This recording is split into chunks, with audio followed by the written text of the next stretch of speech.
അംഗപരിമിതയും വിദ്യാർത്ഥിനിയുമായ പെൺകുട്ടിയെ പീഡിപ്പിക്കാൻ ശ്രമിച്ചയാളെ Chathannoor police arrest ചെയ്തു.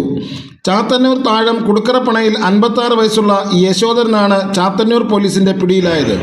കേസിനാസ്പദമായ സംഭവത്തെക്കുറിച്ച് പോലീസ് പറയുന്നത് ഇങ്ങനെ: 29/3/2025 ഉച്ചയ്ക്ക് ഏകദേശം 11:30 മണിയോടെയാണ് സംഭവം. മരം മുറിപ്പ്, തെങ്ങിൽ മരുന്ന് തളിക്കുന്ന എന്നീ ജോലികളാണ് പ്രതിക്ക്. മദ്യലഹരിയിലായിരുന്ന ഇയാൾ പെൺകുട്ടിയുടെ വീട്ടിൽ ആരുമില്ല എന്ന് മനസ്സിലാക്കി വീടിന്റെ പിൻവാതിൽ തള്ളി തുറന്ന് വീട്ടുജോലികൾ ചെയ്തുകൊണ്ടിരുന്ന പെൺകുട്ടിയെ കടന്നു പിടിക്കുകയും തറയിൽ തള്ളിയിട്ട് പീഡിപ്പിക്കാൻ ശ്രമിക്കുകയും ചെയ്തു. പെൺകുട്ടി നിലവിളിച്ച് ബഹളമുണ്ടാക്കുകയും പ്രതിയെ തള്ളിമാറ്റി രക്ഷപ്പെട്ടതിനു ശേഷം ഫോൺ മുഖാന്തരം സഹോദരനെ വിവരമറിയിക്കുകയും ചെയ്തു.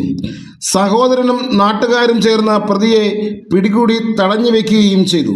ചാത്തന്നൂർ പോലീസിനെ വിവരമറിയിച്ചതിനെ തുടർന്ന് പോലീസ് സ്ഥലത്തെത്തി പ്രതിയെ അറസ്റ്റ് ചെയ്യുകയായിരുന്നു. പെൺകുട്ടിയുടെയും നാട്ടുകാരുടെയും മൊഴി രേഖപ്പെടുത്തി കേസ് രജിസ്റ്റർ ചെയ്തു.